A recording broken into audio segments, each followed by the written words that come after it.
इस बीच मुख्यमंत्री योगी आदित्यनाथ गाजियाबाद पहुंच चुके हैं। वहां जनता को संबोधित करे, क्या कुछ करे आपको सुनाते हैं। विश्वनाथ महादेव की वंदे वंदे वंदे।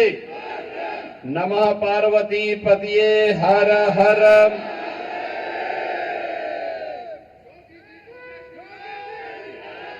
मंच पर उपस्थित दुग्धेश्वरनाथ मंदिर के श्री महंत पूज्य संत नारायण गिरी जी महाराज, भारतीय जनता पार्टी के क्षेत्रीय अध्यक्ष श्री सत्येंद्र सिसोदिया जी, प्रदेश सरकार में मंत्रिमंडल के मेरे सहयोगीगण श्री सुनील शर्मा जी, असीम अरुण जी, नरेंद्र कश्यप जी, कपिल देव अग्रवाल जी, कुंवर ब्रजेश सिंह जी, लोकप्रिय सांसद शतुल गर्ग जी, महापौर श्रीमती सुनीता दयाल जी, प्रदेश महामंत्री और विधान परिषद सदस्य श्री सुभाष यदुवंश जी, मान्य विधायकगण नंद किशोर गुर्जर जी, दिनेश गोयल जी, तेजपाल नागर जी, श्री चंद शर्मा जी, धर्मेंद्र भारद्वाज जी, भारतीय जनता पार्टी और लोक दल के एनडीए के संयुक्त प्रत्याशी के रूप में श्री संजीव शर्मा को अपना समर्थन देने के लिए यहां पर उपस्थित राष्ट्रीय महासचिव लोक दल श्री त्रिलोक त्यागी जी, पूर्व सांसद तोमर जी, पूर्व महापौर श्री आशु वर्मा जी, भारतीय जनता पार्टी राष्ट्रीय लोक दल के सभी पदाधिकारीगण और उपस्थित गाजियाबाद के सभी बहनों और भाइयों,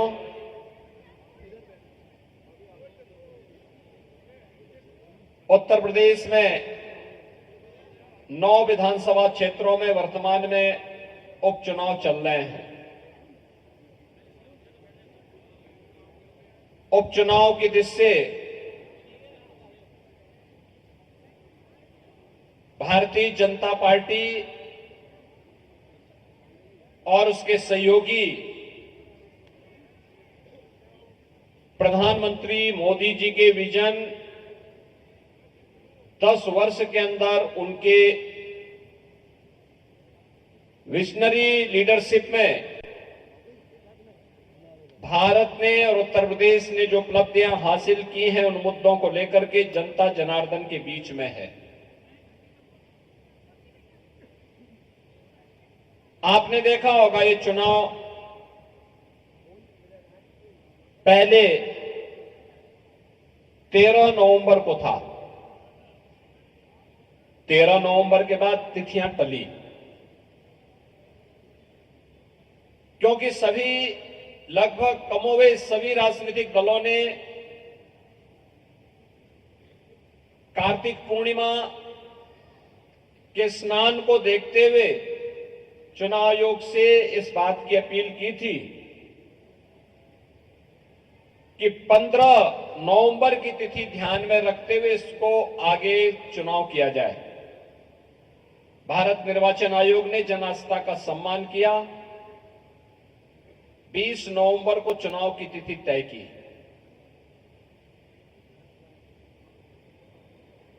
अक्सर होता है, अगर चांद नहीं दिखाई देता तो ईद की तिथि बदल दी जाती है, सरकार छुट्टी उसी प्रकार से घोषित करती है। ऐसे ही गुरु पर्व के बारे में भी होता है, तब विरोध नहीं होता है। लेकिन जब हिंदू आस्था के प्रतीक किसी पर्व की तिथि, पर्व के महत्व को देखते हुए एक संवैधानिक संस्था के द्वारा तिथि में परिवर्तन किया गया, तो बहनों और भाइयों, जनता जनार्दन ने तो खुशी मनाई, लेकिन दुर्भाग्य से एक राजनीतिक दल ऐसा भी है जिसने इसका विरोध किया, और वह और कोई नहीं, वह समाजवादी पार्टी है जो इस चुनाव में आपके सामने खड़ी है।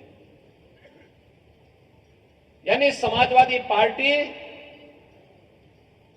जन आस्था के साथ खिलवाड़ करने वाली पार्टी, समाजवादी पार्टी जन सुरक्षा के साथ खिलवाड़ करने वाली पार्टी, समाजवादी पार्टी बेटी और बहन की सुरक्षा के साथ खिलवाड़ करने वाली पार्टी, समाजवादी पार्टी नौजवानों के भविष्य के साथ खिलवाड़ करने वाली पार्टी, समाजवादी पार्टी का मतलब व्यापारियों की सुरक्षा में सेंध लगाने वाली पार्टी, अन्नदाता किसानों के खुशहाली पे ग्रहण लगाने वाली पार्टी, जो पार्टी विकास विरोधी हो, युवा विरोधी हो, महिला विरोधी हो, व्यापारी विरोधी हो, जन आस्था का सम्मान न कर सकती हो, क्या उस पार्टी को चुनाव जीत करके जाना चाहिए? क्या जाना चाहिए? क्या गाजियाबाद वासियों में आप इसे पूछना चाहता हूं। तो फिर छाती ठोक करके कैसे ये लोग चोरी और सेना चोरी करने का प्रयास करते हैं? यही प्रश्न करने के लिए मैं आज आपके पास आया हूं, आपसे कहने के लिए। बहनों और भाइयों, लोकसभा चुनाव में के समय समाजवादी पार्टी ने अनेक प्रकार के अफवाह पैदा कराई, अनेक प्रकार के। याद करिए, सबसे अधिक अनुसूचित जाति के उत्पीड़न की घटनाएं समाजवादी पार्टी की सरकार के समय 2003 से लेकर के 2007 के बीच और 2012 से लेकर के 2017 के बीच में हुई। उन दलित महापुरुषों का जिन्होंने सामाजिक न्याय के लिए लड़ाई लड़ी थी, उनको अपमानित करने का काम समाजवादी पार्टी ने किया। श्री असीम अरुण हमारे प्रदेश सरकार में मंत्री हैं, आईपीएस की नौकरी छोड़ करके वे भारतीय जनता पार्टी में आए।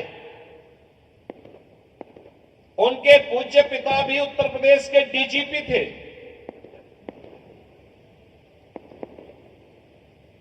कन्नौज से विधायक है वर्तमान में और मंत्री भी हैं। इन्होंने मेरा ध्यान आकर्षित किया कि कन्नौज का जो गवर्नमेंट मेडिकल कॉलेज है, इस मेडिकल कॉलेज का नामकरण बाबा साहब डॉक्टर भीमराव अंबेडकर के नाम से था। समाजवादी पार्टी ने नाम बदल दिया है। क्या किया जा सकता है? मैंने कहा आप एक पत्र लिखिए, हम फिर से इसका नाम बाबा साहब भीमराव अंबेडकर के नाम से करेंगे। और बहनों और भाइयों, यह हमारा सौभाग्य है कि बाबा साहब भीमराव अंबेडकर का सम्मान हमने फिर से कन्नौज के अंदर बरकरार किया। याद करिए, देश के अंदर बाबा साहब भीमराव अंबेडकर से जुड़े हुए पंच तीर्थों का निर्माण यह प्रधानमंत्री मोदी जी ने किया। याद करिए, देश के अंदर बिना भेदभाव के शासन की योजना का लाभ हर गांव, हर गरीब, हर किसान, हर नौजवान, हर महिला और समाज के हर तबके को प्राप्त हो, और उसके लिए एक ही स्लोगन पर्याप्त था, वह था सबका साथ और सबका विकास का। सुरक्षा सबको, सम्मान सबको, विकास की योजनाओं का लाभ सबको, लेकिन तुष्टीकरण किसी का नहीं।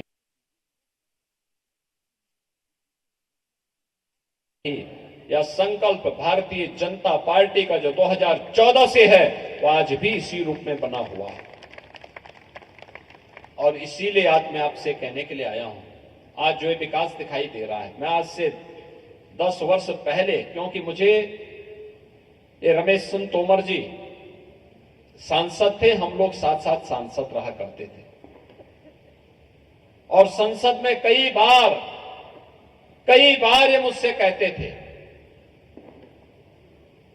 कि सरसों का साग और मकई की रोटी खाने के लिए गाजियाबाद चलिए। मैं कहता अरे गाजियाबाद कौन? गाजियाबाद का नाम सुनकर के लोग कहते थे एक तो आपराधिक गतिविधियों के कारण और दूसरा अराजकता और गंदगी के कारण गाजियाबाद अच्छा नहीं माना जाता था। बहनों और भाइयों, आज मुझे बताते हुए गर्व की अनुभूति होती है। गाजियाबाद प्रदेश के सुंदरतम नगरियों में से और विकास की प्रक्रिया के साथ तेजी के साथ आगे बढ़ता हुआ नगर है। एक स्मार्ट सिटी के रूप में उभर रहा नगर है। आज तो गाजियाबाद के पास क्या नहीं, अपनी मेट्रो है। आज तो गाजियाबाद के पास 12 लेन का हाईवे है। आज गाजियाबाद के पास रैपिड रेल भी है। आज गाजियाबाद के पास क्या नहीं है? आपके पास सब कुछ है। स्मार्ट सिटी के रूप में भी आपके पास है, एयरपोर्ट भी आपके पास है। आज यहां पे सुरक्षा का माहौल है। आज यहां पे बहन और बेटी भी सुरक्षित है तो व्यापारी भी सुरक्षित है।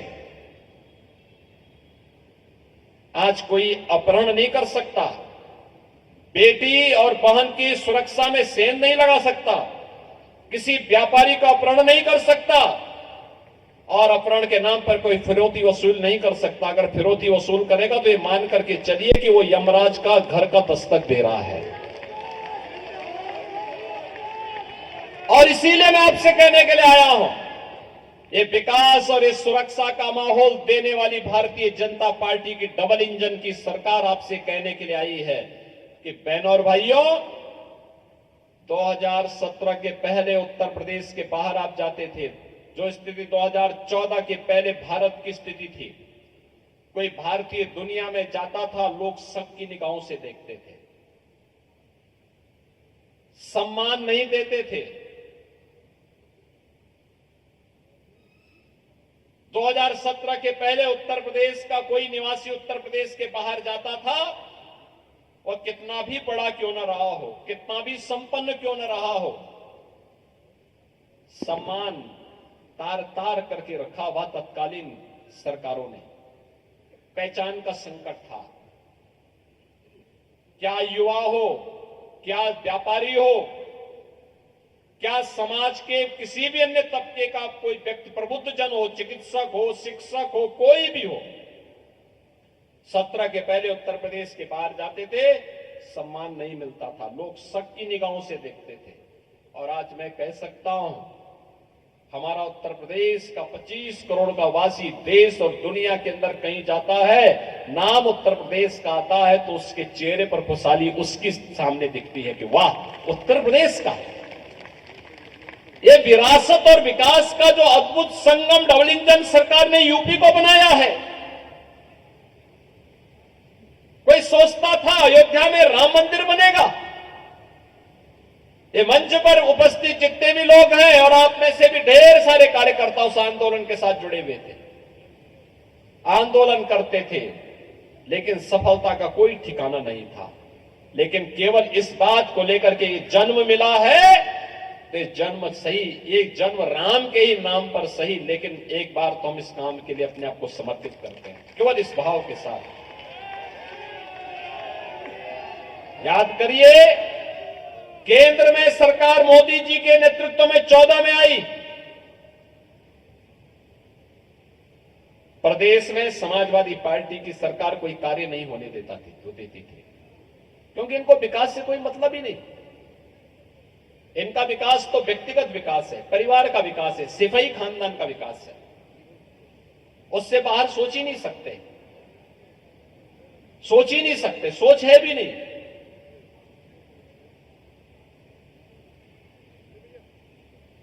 माफियाओं का विकास करते थे। आप सोचिए, किसी भी जनपद का जो सबसे बड़ा माफिया होगा वह समाजवादी पार्टी से जरूर जुड़ा होगा, जो सबसे बड़ा गुंडा होगा उसका समाजवादी पार्टी से संबंध होंगे। जो सबसे बड़ा दंगाई रहा होगा वो समाजवादी पार्टी से जरूर जुड़ा रहा होगा। जो सबसे बड़ा दुष्कर्मी होगा वह समाजवादी पार्टी का शागिर्द जरूर होगा। आपने बीच में एक सीरियल देखी होगी, अयोध्या में एक निषाद बेटी के साथ समाजवादी पार्टी के नेता का किस प्रकार से उस व्यक्ति ने एक पिछड़ी जाति की बेटी के साथ किस प्रकार से उस व्यक्ति के द्वारा उस बेटी की इज्जत के साथ खिलवाड़ किया गया। कन्नौज के अंदर आपने देखा होगा कैसे समाजवादी पार्टी के नेता के द्वारा एक गरीब बेटी के साथ किस प्रकार का व्यवहार किया गया था। और बहनों और भाइयों, मैं आपसे यही कहने के लिए आया हूं, इनका विकास से कोई लेना देना नहीं था, इसलिए विकास की कोई योजना लागू भी नहीं होने देते थे। और अब तो यानी पहले से ही 4 करोड़ लोगों के लिए मकान बने, 10 करोड़ लोगों के घर में शौचालय बने, 10 करोड़ लोगों के घर में उज्ज्वला योजना का सिलेंडर पहुंचाया। हम लोग तो यूपी के अंदर उज्ज्वला योजना के हर लाभार्थी को दीपावली और होली में फ्री में सिलेंडर भी उपलब्ध करवा रहे हैं। फ्री में सिलेंडर, भरा हुआ सिलेंडर फ्री में आप लेके जाइए।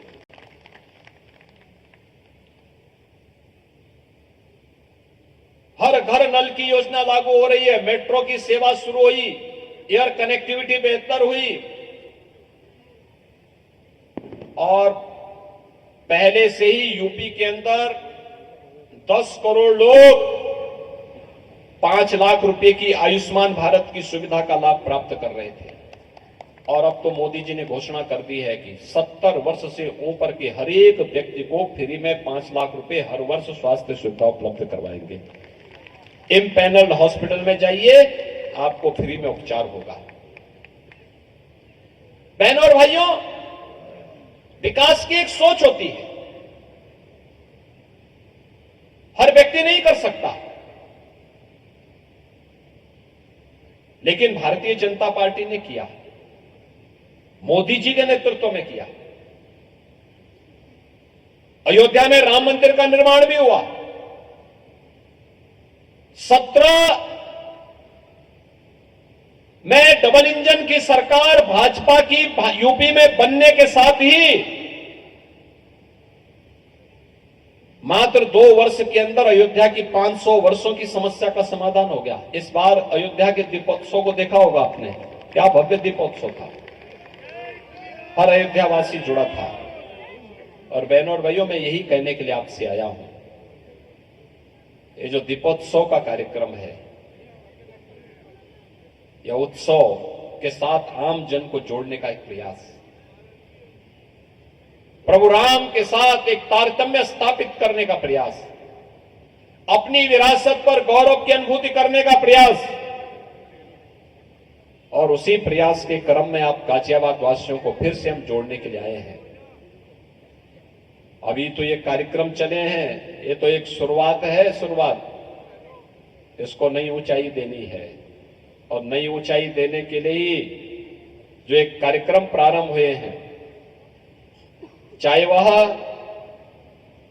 बाबा दुग्धेश्वर नाथ मंदिर कॉरिडोर के निर्माण का कार्यक्रम हो, या फिर गाजियाबाद में भी एम्स का कोई सैटेलाइट सेंटर हो, एम्स जैसी फैसिलिटी गाजियाबाद और पश्चिमी उत्तर प्रदेश वासियों को प्राप्त हो, इस कार्यक्रम को आगे बढ़ाने के लिए, इसके लिए आवश्यक है कि भारतीय जनता पार्टी का विधायक गाजियाबाद वाली इस सीट पर फिर से बन करके जाए। मात्र चुनाव नहीं जीतना है, रिकॉर्ड वोटों से चुनाव जीतना, रिकॉर्ड वोट से। और इसके लिए मैं आह्वान करने के लिए आया हूं, जो समाजवादी पार्टी आपकी सुरक्षा में सेंध लगाती है, जो समाजवादी पार्टी आपकी आस्था के साथ खिलवाड़ करती है, जो समाजवादी पार्टी बेटी और बहन की सुरक्षा के लिए खतरा बनी हुई है, जो समाजवादी पार्टी नौजवानों के रोजगार के लिए खतरा बनी हुई है, जो समाजवादी पार्टी अन्नदाता किसानों के चेहरे की खुशहाली को छीनने का कार्य करती है, जो समाजवादी पार्टी व्यापारियों की सुरक्षा पे सेंध लगाने का कार्य करती है, उसको वोट देने का तो बात बहुत दूर, उसका नाम लेना भी महापाप का कारण बनने वाला है। बहनों और भाइयों, याद करना, इन लोगों को जितनी दूरी रखेंगे उतना ही आपका कल्याण होगा। और यही कहने के लिए मैं आपके पास आया हूं। भारतीय जनता पार्टी ने महानगर के अध्यक्ष श्री संजीव शर्मा को अपना प्रत्याशी बनाकर के आपके बीच उतारा है। याद रखना, नगर क्षेत्र का चुनाव है और नगर क्षेत्र के चुनाव की अच्छाई भी है तो कुछ बुराई भी होती है। अच्छाई ये होती है कि एक सीमित क्षेत्र में लोग मिल जाते हैं।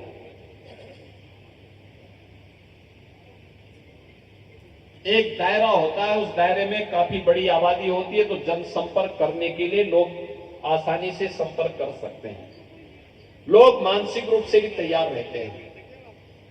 लेकिन बुराई ये भी होती है कि जब छुट्टी लोग देखते हैं तो उस दिन उनको आलस भी आने लगता है। मान के चलते हैं, चलो सुबह से लेकर शाम तक वोट पड़ेगा, कोई कहीं किसी रिश्तेदार से मिलने के लिए चला जाता है, कोई किसी अन्य कार्य से चला जाता है। याद रखना, यह संविधान द्वारा प्रदत्त आपका एक अधिकार है। ये लोकतंत्र एक महापर्व है। जैसे पर्व और त्योहार के दिन जिस मनसा के साथ पर्व और त्योहार होता है, उसी मनसा के साथ हम सब उसके साथ जुड़ते हैं। मनसा वाचा कर्मणा हमारा जुड़ाव पर्व के साथ जुड़ता है। वे होली होगी तो होली के दिन हम आतिशबाजी नहीं करते ना, उस दिन तो रंगोत्सव ही होता है सुबह से लेकर शाम तक। और दीपावली के दिन पकवान से लेकर के और फिर रात्रि में आतिशबाजी और दीपोत्सव, इन सब के साथ ही जुड़ते हैं ना, एक तारतम्यता होती है। ऐसे ही चुनाव के दिन चुनाव जैसी मानसिकता के साथ काम करना पड़ेगा। नातेदारी रिश्तेदारी तो क्यों, उस दिन लोगों का आह्वान करने के लिए आपने वोट दिया कि नहीं दिया, लोकतंत्र के प्रति अपनी प्रतिबद्धता को व्यक्त करने के लिए। इसलिए आलस नहीं करना है, अधिक से अधिक संख्या में वोटिंग करने के लिए जाना है, कमल खिलाना है और भारी बहुमत से संजीव शर्मा को यहां से विधायक चुन करके भेजना है। सहमत हैं आप सभी लोग? सहमत हैं? घर घर जाएंगे, एक एक वार्ड में जाएंगे, एक एक वार्ड में जाकर के संजीव शर्मा को चुनाव जिताने का काम करेंगे। सभी लोग करेंगे। दोनों हाथ उठा करके थोड़ा बताओ, दोनों हाथ उठा करके कहां तक? टोली बना करके कार्य करेंगे। तो मेरे साथ बोलेंगे, भारत माता की, भारत माता की, भारत माता की जय श्री राम, जय जय श्री राम।